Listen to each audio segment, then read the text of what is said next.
Accounting is present in every single industry in the world, in every single country in the world. So it doesn't matter where you go, what you want to do. They need somebody to keep the books.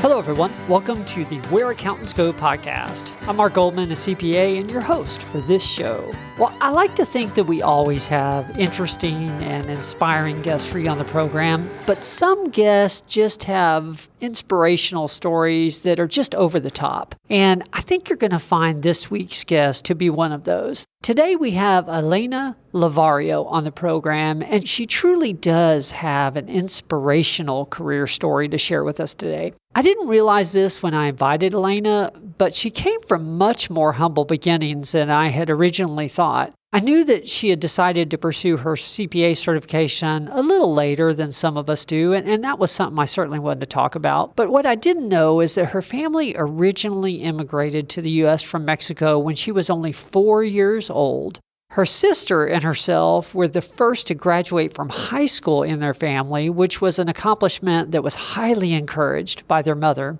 And it was actually that knowledge of the Spanish language that she was born with that helped her later in her career by getting her some additional learning opportunities on the job that others didn't give. And of course, we're going to talk about Elena's career itself, and it has quite a bit of variety as well. A little public accounting, a whole lot of banking, and even a few other industry experiences along the way. Elena really does have a wonderful story to tell, and I think you're going to come away refreshed after listening to this interview. If you do enjoy this podcast, please take the time to rate us in your podcast app. I know it takes a little extra effort, and it's not like you get an immediate reward or something like that for leaving us a rating, but it really does help others decide to try out the show, and thereby it helps them get some of the benefits that you yourself get from listening to all the stories of our guests each week. If you can find just an extra 1 or 2 minutes to leave us a review, I really would appreciate it.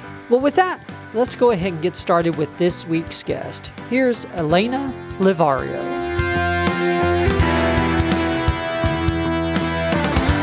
Well, hello, Elena. Welcome to the show. Hi, Mark. Thank you for having me. No problem. Well, for the audience, we have Elena Levario on the show with us today. And Elena is in the Midland, Odessa area in Texas, which is sort of in the northern section of the state, basically. And I invited her on the show because I heard what a wonderfully inspiring story she has with respect to her career. If you're a non-traditional student, or maybe you didn't become certified early in your career and you've contemplated going back for it, you definitely need to listen to this interview. We're going to cover Elena's career journey, of course, and I know part of it involves making those decisions for herself. So it's going to be part of the story you definitely won't want to miss. There's lots of inspiration and value in this one. Well, Elena, first things first, I do always like to start at the beginning so we understand sort of where you came from and how you got started in your career in the first place. What led you to decide that accounting might be a good possible career choice for you? You know, Mark, it's funny that you asked that question because accounting was not my first choice. I started out as a nursing student, and I started working at a bank, just to get my way through school. And after about 2.5 years of doing nursing school, I realized that I loved business. I fell in love with business, and seeing the daily, activities and environment that kind of took place around me, it really inspired me to maybe go back to school and go and get my finance degree.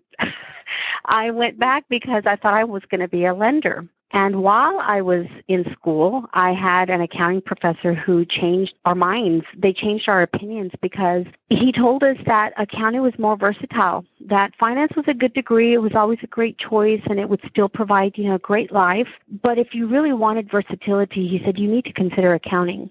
And it's never left my mind. His advice still stays with me today, and it's something that I repeat to anybody that's asking me about what field they should go into, because accounting is present in every single industry in the world, in every single country in the world. So it doesn't matter where you go, what you want to do. They need somebody to keep the books, let them know if they're being profitable. And so that's really why I chose accounting.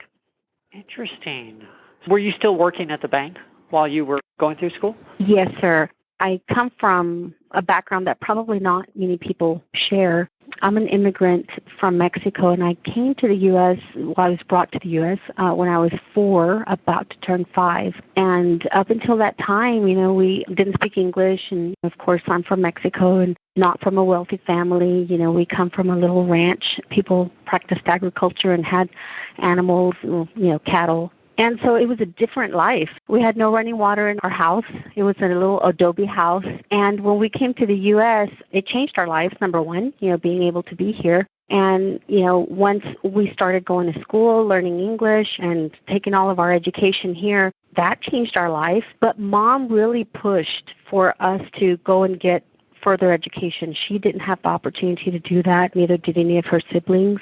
And my sister and I are the first to graduate from high school in our family's history. And so that was a big deal for us. And then, of course, like I said, she pushed, she really became our support system and our little personal cheerleaders. And so we knew that we were going to go to school. We just didn't know what. And I thought I wanted to be a nurse. And that's why I started nursing school. And then, I got a job as a part-time teller at the bank. And that was going to help pay for my nursing education because we didn't come from a wealthy family. And while I was doing that, of course, fell in love with business and, the Wood family that owned the bank and, my mentor, Brenda Denton. And so that's really kind of what prompted me to even consider an alternative to nursing. And after I did that, I still finished nursing. I graduated with my degree, but I never practiced. I immediately went back to get my finance degree, like I say. And then after maybe a couple of years of basics is when, no, not even a couple of years, maybe the first, year of basics, our professor kind of did that switcheroo and changed our minds, several of us that were finance majors, and we all switched to accounting. And yes, I was working at the bank. I worked my entire schooling. I had to.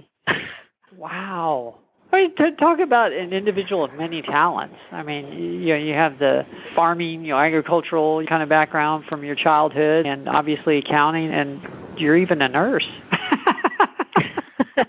Well, I could take your blood pressure. I can start an IV if I need to, give you a shot, but there's so much that has transpired in the medical field that I almost can't even say. I really shouldn't say I'm a nurse. I can say I have the degree in nursing, and that's really all I can do. But, the knowledge stays with you, and it's good to have.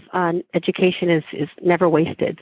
Wow. That is interesting. This is going to come out just smack dab in the middle of tax season, busy season. It'll be, at the end of March. And so there are probably some people that will be listening that could use an IV, actually, at that point. Probably, yes. We had to practice IVs on ourselves in nursing school on each other, and that was interesting. We were just friends and students together, and, we had to poke each other, and that was an interesting experience before you go and poke a real patient. Oh, gosh. Okay. Wow. I don't want to faint during the recording of this, and I got a little thing with needles. I'm starting to have too many visualizations. I'm sorry. No, that's okay. That's on my side. I think I'll move on. You were with that bank for a long time. Can you take us through your career? Because I know you started as a teller, but at what point did you transition into accounting? How did you get that opportunity, and what did you do? I think that took a while. I started as a part-time teller, and I always say this because it's funny. My first job was Kentucky Fried Chicken, and I worked there, and when I went to banking, I took a 50-cent pay cut because I was starting at the bottom, But it was the best decision I could have ever made. I think I applied there, 3-4 times. And finally, when I was given the opportunity and was hired on, I was so excited. I was an eager beaver. I wanted to learn everything. And if anybody needed something to be done, I wanted to do it. And really what opened the door for me, surprisingly, is Spanish. We had a lot of customers that came into the bank and wanted to open a checking account or a savings account. And the person that opened our checking accounts, our new accounts representative, didn't speak Spanish. So what I started doing was translating. They would ask me if I could leave the teller line and go translate for the customer. And so I sat there and I did that so many times that I learned the spiel and that I learned, the process of opening an account, that they asked me, well, do you want to go ahead and study or do this and take this job? And I was so excited for that opportunity. I said, sure. And after doing that, I transitioned into the teller supervisor. And, of course, this is, not immediate. Time passed, months, but I just wanted to absorb everything. And over time, I became the lobby manager. And then, maybe a couple of years down the road, then I was able to become the branch manager. And from that, I remember they really invested heavily in their folks. They wanted to promote from within. And I loved that about Western National Bank. I think that they invested in you. And as a matter of fact, my nursing school was helped by them too. They didn't care what degree or what field you wanted to work in or what you wanted to be. They just wanted you to get an education. And I think that goes back from Mr. Wood, the senior, the father. He was drafted in the war and didn't have the opportunity to finish his education. And that was a mantra that he had. He wanted people to go and get their education if that's what they wanted. And they had a scholarship that would reimburse you up to a certain amount of money, based on certain criteria. But yeah, that helped me, and I wasn't going to end up in banking, supposedly. So as I'm working and learning and progressing and doing different things at the bank, I'm in school, working my way through nursing school, and they even let me go to work in scrubs. I remember that when we had to go and do our clinicals, so they let me come back, after I had done my clinicals, I got off and I'd come back to work and they let me be in my scrubs. And I tell you, Western National Bank is near and dear to my heart. And if you ask why, I was there that long, they're loyal to their people. They were, they're not in existence anymore, but they were so loyal to their employees and treated us like family. And you just could only pay that back. You had that sense of responsibility and loyalty to them too. Wow. Yeah, that says a lot that they're allowing you, actually supporting you in educating yourself in a field that they're not even going to be able to use directly, at least. Exactly. Wow. That is amazing. That really is amazing. So at what point did you finally get your break in accounting? Because it sounds like you went all the way to branch manager, but... Yes, I went to branch manager, and then from there, I'm telling you, any opportunity that they had, I had a mentor. She was wonderful for me, and I'll never forget her either. Brenda Denton helped me a lot in my career at the bank because she pushed me. I remember I did not know how to write a letter, like an official letter to a customer, a proper letter, the proper salutation, and, wording it properly. And not that I'm an expert now, but she would tell me, go draft it, and then bring it to me, and we'll review it together. And so we would do that, and then when I came in, she had her handy-dandy red pen, and she would kind of bleed on it. But that's how I learned. And she was so encouraging. If something came up that was available in the bank for us to do something different, or a new position came available, or just an opportunity within an existing position or role, she would say, Elena can do that, or Elena, you need to take that. And even if I was scared, I knew I'd have support. And I knew that they weren't going to just put me in a place where I would fail. So an opportunity after branch manager came up for me to become the training coordinator for the entire bank. And then after that, we had not total turnover, but we had some turnover in, I think it was our human resources department. And Brenda oversaw marketing. And so I got to do newsletters, and I got to help out with customer appreciation events and create the ads, and got to do a little bit of that too. Learned how to set a table, officially a proper table at the bank. We had lunch with the CEO. And so those little things that my background would have never allowed for. Coming from the little ranch that I came from, I would have never known how to set a table. But the bank gave me so much in so many different areas. I feel like it really kind of fulfilled me as a person, well-rounded person. And I kind of grew up there. I became an adult. I started there when I was 19, and I stayed there for 16 years. And going back to how my progression came to be and how I ended up in the accounting department, it was when I finished my accounting degree or not entirely finished. I hadn't actually graduated from accounting, but they knew I was going to graduate in accounting. And so they went ahead and gave me an opportunity first to be in the audit department.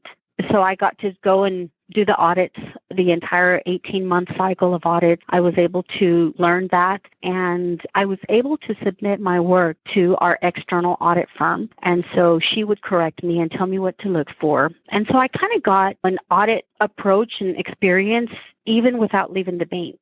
But, of course, it was just focused on banking. And so once I had that opportunity and I finally got my degree, then they asked if I wanted to transition into the accounting department. And so I did that. And I was able to sit and learn every single person's duties and functions while I was in the accounting department so that I could duplicate in case they were out. That was a wonderful opportunity too. And finally, I was able to go into the assistant controller role. And that was right towards the end. I was studying for the CPA exam at that point, and I was able to step into that role because our controller at the time was being groomed for the CFO role, and I would in turn be groomed for the controller role over time. And that's when I finally made the decision that I need some public accounting. I don't have any. Both our CFO and our controller do. And even though I had been through so many departments in the bank and felt like I was at least a well-rounded banker, I didn't feel that I was a well-rounded accountant. I didn't know much about accounting except for banking. And so I spoke to our CEO and I told him, my plan and my desire to maybe get a little bit of experience under my belt. And he agreed and said that we would make a plan and I would step out of banking for a year and a half, 2 years, go get that experience and return to banking. In that interim that I was out, Frost Bank came and apparently made them a very nice deal because in that time Frost came in and acquired Western National Bank while I was out in public accounting. And so my plans changed again. I didn't have the opportunity to return. Wow. I was curious about when you got your CPA certification, so thanks for bringing that in. I don't know if there's a story there or not, but was your path to becoming a CPA fairly direct, or did you have some challenges? It was rather direct because once I decided that I was going to the field of accounting, that same professor that was so instrumental in making sure that we chose accounting as a field told us, well, if you're an accountant, you have to have a CPA license. You need that. They go hand in hand. You can't be one without the other. Doors won't open for you like they will if you have the CPA license. And so he ingrained that in us that we knew once we finished our career or our degree that we would need to go and get our CPA certification. For me, I think it probably was easier to go ahead and at least tackle the CPA license before the master's because of my nursing degree, I met the 150-hour requirement. So as long as I met the other requirements that you have to have so many classes in accounting and so many in finance and so many in business, or I don't remember the breakdown exactly, but because of my nursing, it helped me so that I just went back and got the necessary classes that I needed, and so I started to study. But it was, when you said I'm a traditional, not the traditional student probably, because I went back a little later in life, it's probably because it took me so long, number one, because of nursing, and number two, I had to go a little bit slower pace because, like I said, I didn't come from a wealthy family. While I did really well in high school and had some scholarships and some help, it's still hard. Trying to pay for an education is still hard. And so I had to work, and a heavy class load with a 40-hour-a-week job is doable, but it's difficult. And so that's about the time that I knew that I needed to get my CPA license, but it just took me a little bit longer to get there, to be even in the race, because everything else had to be a little bit slower paced. Okay. Yeah, and actually I said that. You weren't that much later in life than many people. I think the average age of finishing the exam, passing it all, is like just under 30 years old, 29 and something. So actually you weren't that much older. That was a few years after that, but okay. Maybe had I not done the nursing degree, I probably would have been on target with that. But hey, it's okay. Okay. Yeah, it doesn't matter. Yeah, I was doing some math here from what I saw online, so no, that makes sense. Well, take us through to, you mentioned you went into public accounting, and in that time the bank was acquired, so you couldn't go back there. Take us through from that time till now, because I know you're back in banking. So tell us about the rest of your career so far.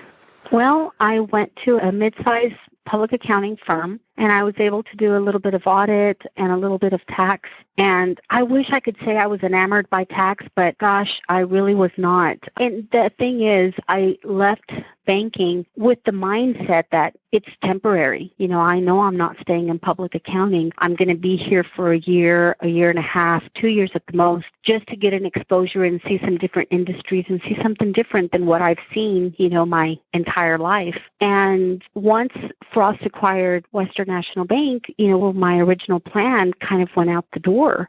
I mean, I could go back to banking and figure out something else.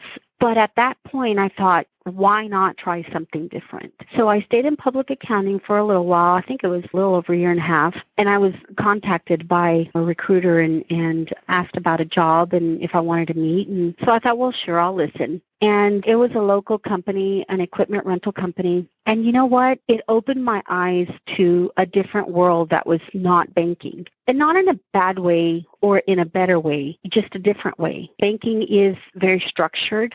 It's very clean. And when you go into a different industry, things don't always work like a bank does. It's so heavily regulated, the banking industry is. And so things are just so streamlined. And in a smaller company, that's not always the case. They might not have the same potential to have the same type of expenditures for software and for all of these streamlined products and just efficiencies that, you can have in banking. So that was different. Fixed assets in a way that we didn't have fixed assets at the bank except for furniture. Now you have equipment and now you have, different depreciation and just a different approach to accounting, things that I had never seen before. And so that was wonderful. And our CFO at that location, at that business was great. He let me sit in on everything and he would include me, make sure that I knew what was going on and include me in conversations that probably I didn't have any business being in, but he wanted to be thorough. And his approach was always, you're my succession plan. And even if that wasn't going to be the way it ended up being at the end of the day, that was his approach. And I loved that. And I think that I've been blessed with the managers and the bosses that I have had over my career because none of them had the mentality of, I'm not going to show her how to do this because I need to reserve that knowledge for me. Everybody always trained. And I remember one of my bosses at Western National Bank, the mentor that I tell you about, Brenda Dent, she said, if nobody can replace you, if you don't put yourself or your knowledge, if you don't instill your knowledge in somebody else, then you will never be promoted. Somebody needs to be ready to take your job so that you can be given the opportunity to do something else. And I've followed that approach too. So I make sure that, if anybody is reporting to me, that I'm able to duplicate my knowledge into that person as well for that same reason, because I want growth in the future and I want an opportunity. And for somebody to do that for me, I feel like I need to do that for people too. Yeah, that topic has come up a lot on this show. It's just the easiest or most dependable way to get promoted is to make sure that you actually are replaceable in your department. Because if you're not replaceable, well, then no one wants to move you. That's right. Yeah, that is great. You've had some really good bosses and mentors. I don't know if you would classify them all as mentors, but it sounds like you've just worked for some really good people over the years. Yes, I have been blessed to have some great leaders.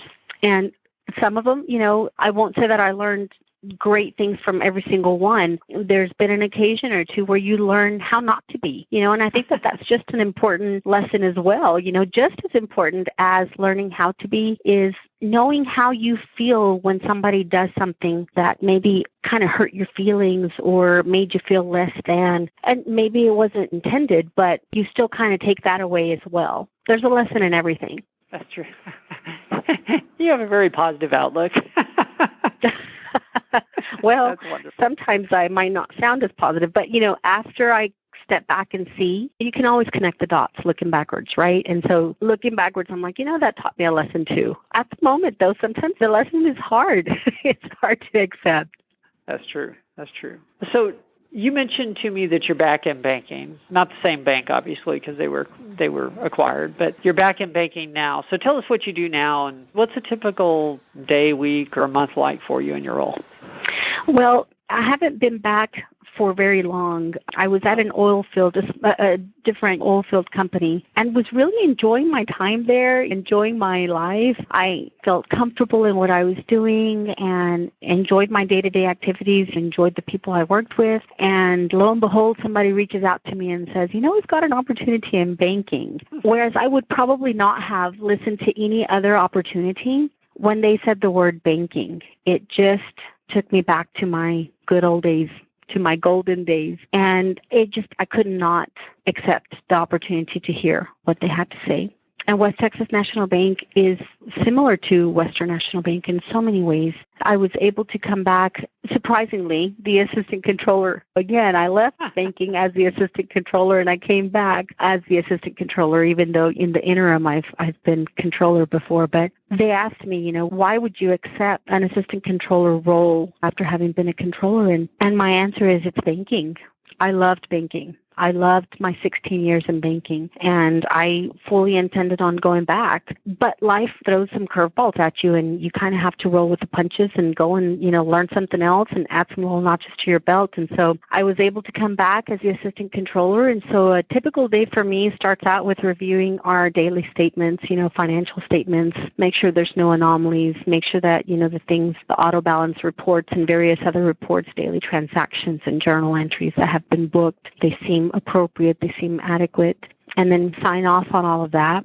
If it's month end, we're preparing board reports and we're preparing the monthly reconciliations. I have some that are assigned to me. Everybody has a few of them that are assigned to their respective person based on their job functions. And so we kind of distribute those and we review them amongst each other. We have payroll that needs to be booked, and so we book those journal entries, review those journal entries. I review fixed assets on a monthly basis. I review accounts payable for proper coding on a weekly basis. We issue letters of credit for our public fund customers. And so it's just every day can be different. It just depends. There's still accounting functions, but some of these are so just direct to banking. They're just specific to banking.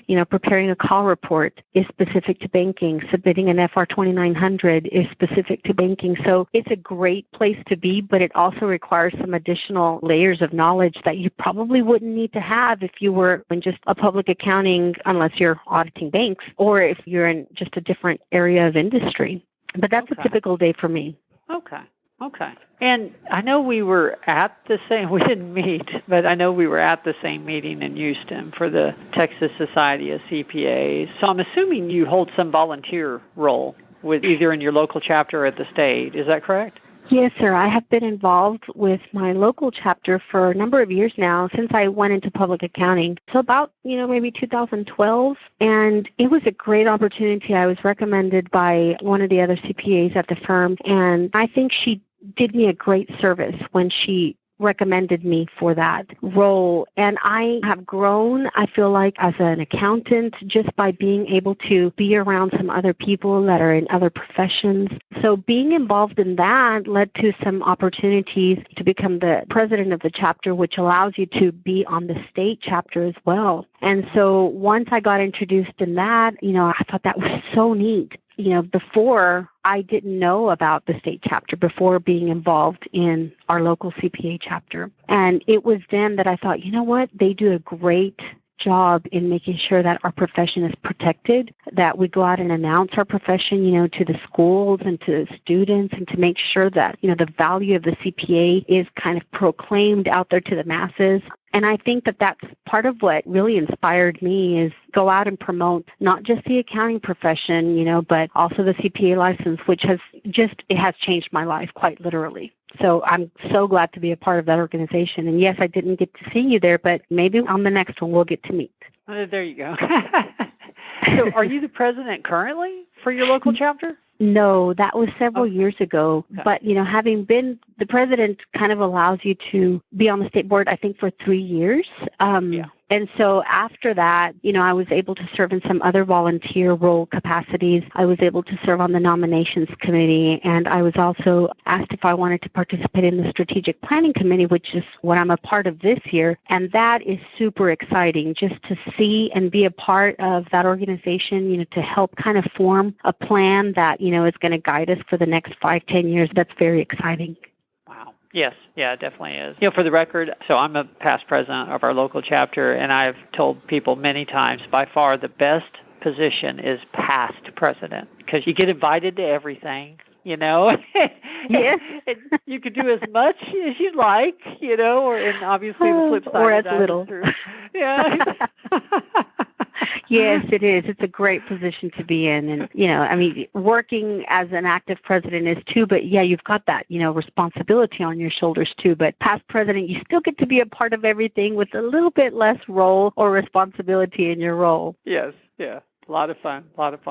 Well, it sounds like, I shouldn't say it sounds like, I know being a CPA has made a difference in your career and I'm sure your life. I'm curious, are there any specific moments in your career that you can remember that really just stick out as you got picked for this or had this opportunity or had this opportunity maybe to make a difference because you were a CPA? Anything that sticks out in your mind that's very attached to the fact that you're a CPA? Well, I wasn't a CPA at the time, but, I've been able to serve my church as treasurer, and that was important to me. My faith is important to me, and being able to give them of my knowledge and of my time was very special to me because you want to be able to give back, and you might not be a millionaire and be able to give as much money as possible and sustain and do things that you would love to do, but giving of your time and knowledge is just as valuable, probably not more because your time is irreplaceable. And I think that that's probably what I feel has been special for me is being able to contribute to the church in that manner. Yeah, that really is very special. Well, I'm curious with the background that you told us about, immigrating here and you're not speaking English and everything that goes along with that. And given what you know now about how your life has turned out so far, if you could go back in time and tell yourself just one thing, your younger self, maybe give yourself a piece of advice, what do you think that might be? Probably if I were already here and had already graduated, I'd say pick one career because I'd get through school so much faster. But in retrospect, I can't be upset about my choice to maybe do nursing first. And what the irony is, my sister did business first. She got her degree in healthcare administration first. And she went back to school later and became a nurse and has her master's in nursing. And I did the opposite. I started nursing and didn't practice and, later went back and got my business degree. And she toys with the idea of, becoming a CPA. And there's a couple of my little cousins that came also and said that they think they want to do accounting too. So I would probably tell myself, pick a job or pick a degree and pick a career and stick with it. That would be great advice, and you probably still end up doing something a little different anyways. Yep, probably. The way life goes. I think, I didn't pick accounting. I think it kind of picked me. I didn't go with the notion that I was going to be an accountant. And as a matter of fact, my mentor that I tell you about, she'd say, Elena, accountants, they don't have a big personality. That's not you. She said, you're very chatty, you're very outgoing, and she's right. But I want to change that idea and perception about accountants. I think we are fun. I think, we are exciting, and some of us can be a little bit loud and chatty. And so, yeah, it probably didn't fit the traditional mold of an accountant. That's probably more reserved. But I think I'm going to try to change that perception that the public holds about us. Yeah. You need to invite her to one of our state society meetings. So she'll see a different side. Yes, I agree. Well, I end every podcast with the same 3 questions, and I want to make sure we have time for those, and I know time is getting a little late here, so probably better get started with those. The first one's usually the easiest. From a career perspective, what's been your proudest moment? Mark, I have to go with obtaining an education. We discussed my background, and I feel like I had several, if you will, strikes against me. Being a female, being an immigrant, being a minority, not being wealthy, and not speaking the language. You have several of those kind of already against you that you got to kind of cross over all of those barriers as it is. And just being able to attain an education in and of itself, coming from my background, already changed our lives. It did wonders. And that an education is what allowed me to have every other subsequent opportunity that I have had. Of course, getting the CPA license has helped in that regard as well. It's magnified the opportunities that are available for anybody. But, education is just so important. It opens the doors for you that you probably didn't even know were shut. And so I think that if anybody is toying with the idea of, do I go back to school? It's absolutely worth it. It is worth it. Go back, go do it. Pick what you like, but, do it. Wow. That's the proudest moment and greatest advice all in one answer. I love it. Well, second question, tell us about a lesson you learned the hard way. And the more you can tell us about the situation, the better, because frankly, that's how our listeners learn. That's how we learn. Well, I'm not going to advocate for a particular software, but I will say that studying for the CPA exam requires effort. It requires time. It's meant to be that way. It should be that way. It should not be easy that you don't have to study for it. But I studied thinking that I would still be able to have a social life. And I realized quickly that I have to devote the time, the effort that it requires to study and pass this exam. It was difficult. And so after having to retake the exam, I realized, you know what, I need to do what I need to do. I personally used Becker, and I feel like I said, I'm not, promoting one versus another. There's many great softwares out there, but you have to sit and you have to study and you have to do the practice questions and you have to take the simulated exams. Some people might not need that, but I'm not a genius. I feel like very normal, and I think the CPA exam is a difficult exam. And so had I known that, probably had I maybe, taken the simulated exams before, I sat for the real exam, I would have known. And so after that, my approach changed, and that's what, made me be more diligent and ultimately helped me pass the exam. Yeah, that is a good lesson. We've done a few episodes on sort of tips and techniques for passing the exam, from actually getting advice from people that recently passed, because it is difficult. But you're right, it's designed to be that way, and it should. it should be. That's right. Well, last question, and then we'll go ahead and close it down. What is the best piece of advice that you have ever received? I was told once, nothing worth having comes easy. And I have never forgotten that lesson. I think that if you want to value something and if you want to appreciate something, it has to cost you something. It has to cost you your time, your effort, your sweat, your tears, your blood, something. In this case, the CPA exam, I feel like it cost a little bit of everything too, but it was worth it. And nothing worth having comes easy. So the CPA exam is something of value, is something that is worthwhile. And one of the things that I think the CPA exam does for you is it speaks for you. As you enter a room and somebody sees or knows that you're a CPA, they immediately know that you know something. You don't even have to speak. You don't have to open your mouth, and that designation speaks for you, louder than you could probably speak for yourself. And I think that that's important. So the CPA exam is worth it. The accounting degree is worth it. So nothing worth having comes easy. I'll say it again, but I think that that's probably what sticks to me the most. Beautiful. Beautiful. Well, that is wonderful advice. And, just thank you. Thank you so much for being willing to share your story, because I heard at the society meeting that you had a great story to share, but I didn't know all the details. And so I really appreciate you being willing to come on the show as well. Absolutely. Thank you so much for giving me the opportunity and the platform.